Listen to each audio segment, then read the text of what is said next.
So today we're going to look at various recurrence relations. We start out with a few definitions. Our first definition is a recurrence relation is said to be homogeneous in case every term has an A in it. Now, what I mean by term, every recurrence relation is a sum of things and each part in the sum is a term. So homogeneous means every term has an A in it.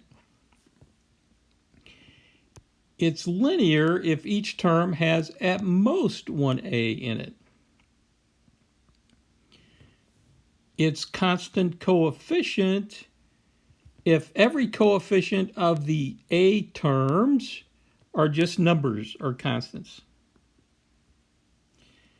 It's of order K if the smallest index in the recurrence relation is, and I'm going to make a little change,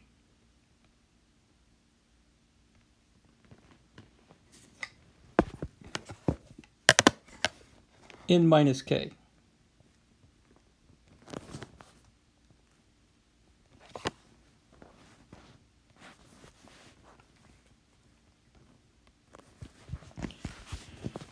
Okay, so if the smallest index is n minus k, then k is largest. All right, now let's look at a few examples. My first recurrence relation looks like this. A sub n is a sub n minus 1 plus 5 times a sub n minus 2. I look at that. Every term has an A in it. Here's my first term. Here's my second term. Therefore, it's homogeneous. Every term has at most one A in it. This only has a sub n minus 1. This only has a sub n minus 2. Therefore, it's linear. The coefficient in this A term, you don't see it, so I'm free to put in 1. 1 times anything is that thing back. So this has coefficient 1. This has coefficient 5. 1 and 5 are both numbers. That's what makes it constant coefficient. To figure out what the order is, I look at the smallest index. The smallest index is n minus 2, and that makes it order 2. My next example is a sub n is a sub n minus 1 times a sub n minus 2. So when I look at that, it is homogeneous.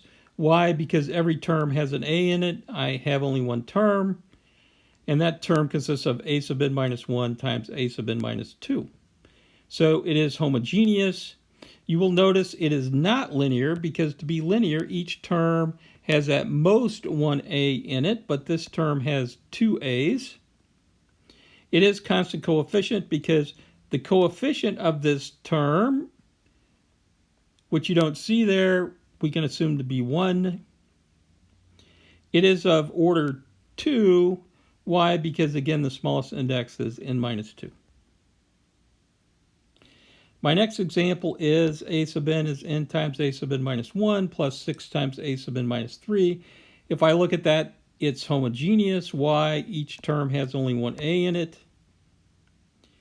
It's linear. Why? Each term, this one and this one, has at most one A in it. It's of order 3 because that index is n minus 3. That's the smallest one in the recurrence relation. Notice it is not constant coefficient. Why? Because the coefficient of this term here is n, and n is not a number. It changes.